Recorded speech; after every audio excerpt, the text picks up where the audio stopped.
Welcome back to the Think Bigger Real Estate Show. My name is Justin Stoddard, and I am your host. And I am thrilled today to bring you value that you're going to be able to implement into your own business, and then you're going to be able to take it to your community.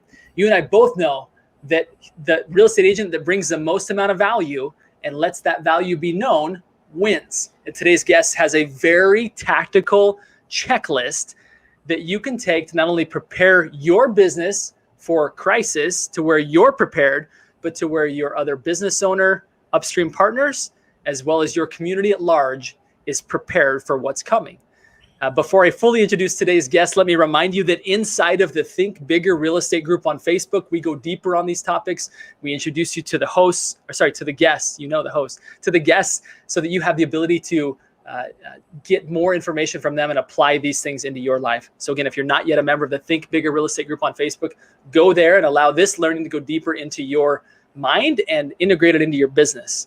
Again, today's guest, her name is Coni Meyers. She's a very well-known speaker, teacher, trainer throughout the real estate industry, has taken several businesses to the national stage, has written 5 best-selling books. Such an impressive person. Coni Meyers, thank you for coming on to the Think Bigger Real Estate Show today. I'm thrilled to be here, Justin. Thank you for having me. Yes, my pleasure. Coni and I were introduced, it's been a couple months ago from another well-known name in the real estate industry. And it's been really fun getting to know Coni and what she does, what you do, I should say, Coni.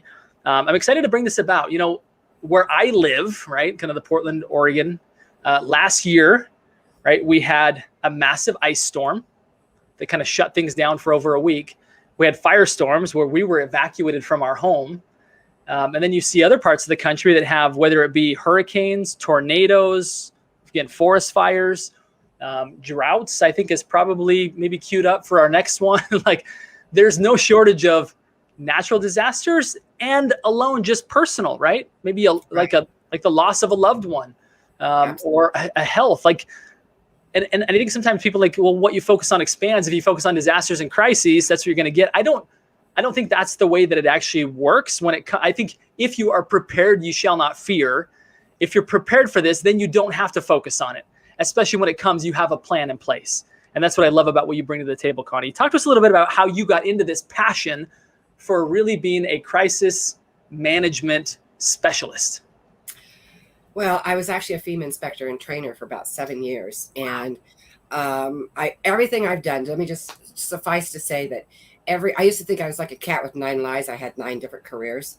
But in reality, everything I've done since my early 20s was in training for what I'm doing today. And I always had this thought throughout my life. I'm a life coach. I'm, as you mentioned, an author.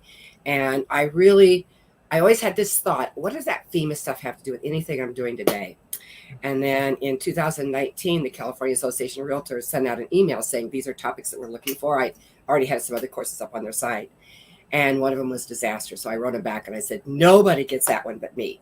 Now, this was just before the pandemic. So the pandemic was actually a real blessing for me because I was sitting writing courses. It's a 4-course certification, so it took a little time to write. But really, my entire life brought me to what I'm doing today. And my vision is to help 30 million people be better prepared for both their personal lives as well as their businesses over the next 5 years. Well, yeah, that was one that I didn't mention, right? The pandemic. Now, for those in the real estate industry, it wasn't necessarily a setback. It was more of a setup to the craziest market we've ever experienced. However, one thing that I want to institute in here quickly into our conversation is whether or not you need this in your business, and I would argue that we all do. One thing that I preach, as you know from my book, Coni, the Upstream model, is that you can actually shift your focus from a massive database of people to a few key referral partners that give you referrals on a monthly, weekly basis. And oftentimes what I get real estate agents asking me is like, what value do I bring to these upstream partners, right? And I'm not saying this is a one size fits all, but it's very interesting to be able to say, we have a crisis management system implemented into our business, and we teach that to our clients so that they're prepared, and you should do the same. Can I help you do that, right? This is an amazing value offering for anybody that wants to implement the Upstream model and have a value item that could be very interesting to the professionals that you're courting and that you're looking to add significant value so that they bring you into their client experience. Absolutely. The whole design was around can I help others help the people in their communities? How can I bring light to what they need to do? And how can I help them be more visible in their business? So it's twofold. You're giving back and you're making a difference. And yet who are they going to go to when they're looking for your services? If you're the one out there helping others and making a difference in your community, they're going to come to you. So it's a win-win-win-win scenario when you do it that way, like what you talk about in your book. Yeah, boy, I love that. I'm curious. You've been on the ground in FEMA relationships, right, where the federal government has had to step in to give people the basic necessities of life, food, shelter. I think maybe when you live down kind of Tornado Alley or you live along the coast, like the Gulf Coast, you might be a little more prepared for that. But would you say that most people are ill prepared for disaster? Yes. So it was the Association for the Certified Public Accountants that did a survey last year, and 61% of Americans believe that they're going to be affected by some kind of a disaster, either natural or man-made or some other kind of crisis over the next 3 to 5 years. Only 15 to 35% of those had any kind of preparation. And even that one that's 35%, they said they had an emergency kit. I can guarantee you they don't have 4 emergency kits like they need to have. And second of all, if you look what's in that emergency kit, it's probably not complete. So there's a dire need out there. And I look at it as you don't want to focus on the disaster. You want to focus on what being prepared is going to do for you, what it's going to do for your clients, what it's going to do for your business. That's how I look at this. I look at this as an incredible opportunity to make a difference and to improve your business all at the same time. You know, back to my kind of initial comment of like if you start focusing on this, will these things show up more frequently in your life, right? I kind of want to clarify something here, is that I believe that in the back of all of our minds, there's always kind of a what if scenario, right? Even for those of us that are the most ambitious, optimistic people that you'll find, there's still that little voice of like, what if the economy fell apart today, right? Maybe that's part of PTSD from having lived through as a home builder, right? The 2007 to 2009 debacle. Absolutely. And I think all of us to some degree have this parachute mindset, like in the back of our minds, if everything goes to hell in a handbasket, excuse my language, what, right? And I think, again, the more that you can, in fact, one of my great mentors taught me this. He said, like worry and insecurity lies in not being clear. Once you have clarity, once you have a plan and you have it written down, like the fear and the worry goes away because you know what you're going to do. Doesn't mean it still won't be a little bit uncomfortable and it's not ideal, but at least, okay, now we go to here. Another example, I've interviewed a gentleman by the name of Ari Meisel, and this is just validating everything that you're saying here for us. He's known as the most efficient man alive. Fantastic individual. I stay close to Ari. He's, again, a international bestseller. He talks about how he visited IKEA and they had he's walking to the bathroom and he saw a checklist on the wall that said, what happens if there's a bomb? Like, here's what we do. And he was kind of like, oh my goodness, like, is that something that happens often here? And he said, no. But yet, if it ever does, employees, rest assured, they know what to do if there's ever a bomb threat in the building. And he kind of talked about this of like, oftentimes we need checklists for things that we don't actually think are going to happen to us. And that's what actually, whether or not we ever use it, it gives us the peace of mind to not have to worry about it. It actually gives you a stronger mentality, not a weaker mentality. Absolutely. So I talk a lot about, in my training, I talk a lot about resilient mindset. And resilience, the word resilience is used a lot in emergency circles. They use it for infrastructure. They use it for resilience of a community, our businesses. If we, and first responders and people that have been through a disaster will tell you the number one thing you need to have is a resilient mindset. And we always see the difference between those. When you're watching TV and there's been some kind of a disaster, there's the one victim that's like, oh my God, what am I going to do? And oh, I don't know, everything is gone and da da da da. You have the other one that says, everything is gone, but I have my health and I can rebuild. That is a resilient mindset. And what planning does gives you that resilient mindset, so that you know if something happens, your mind goes into automatic pilot where you just go forward.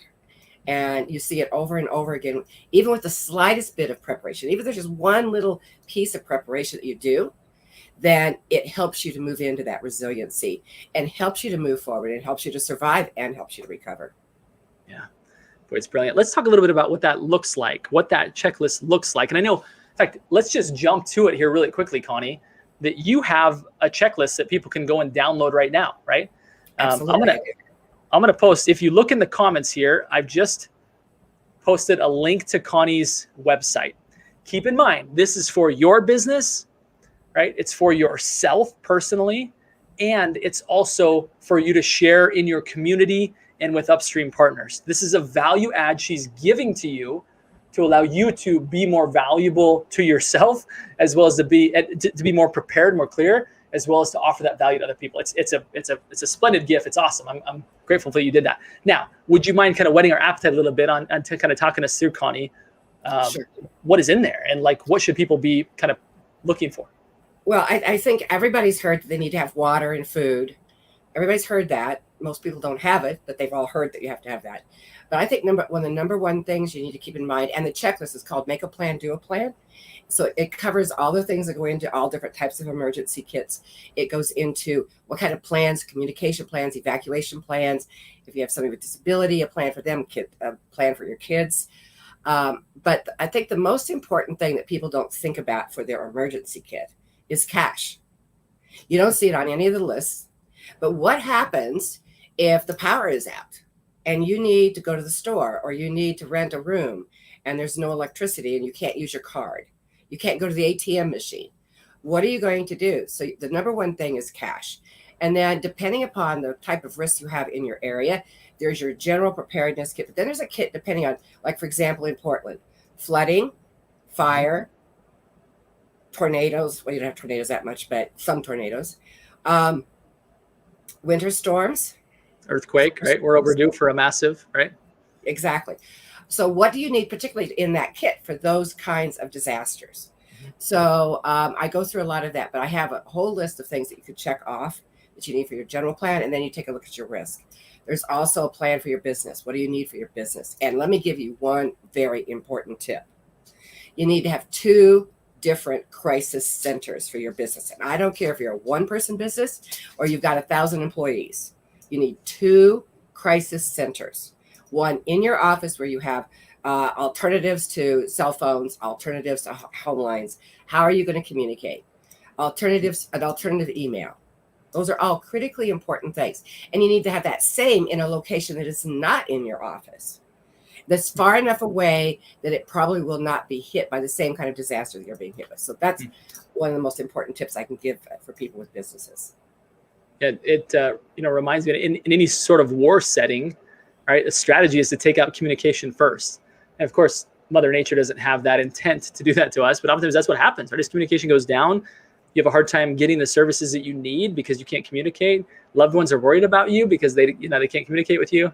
I love that. It's a great concept. So have the plan and the ability to communicate in 2 separate locations. Well, and we look at this. So in the last year, how many cyber attacks have taken out communication? And cyber attack, how critical is that to your business? I mean, you don't have to be a great, big, huge business to be attacked. And more and more, they're going after small to medium-sized businesses. So you need to be prepared on what you're going to do about that and how you're going to protect yourself, your staff. If there's, I know personally 3 people that have been in the proximity of a mass shooting. I mean, it's no longer, it's not going to happen to me. It's more like, okay, what am I going to do if it does happen to me? And being prepared. So I think it's really critically important that we look at our risk factors and figure out what we're going to do.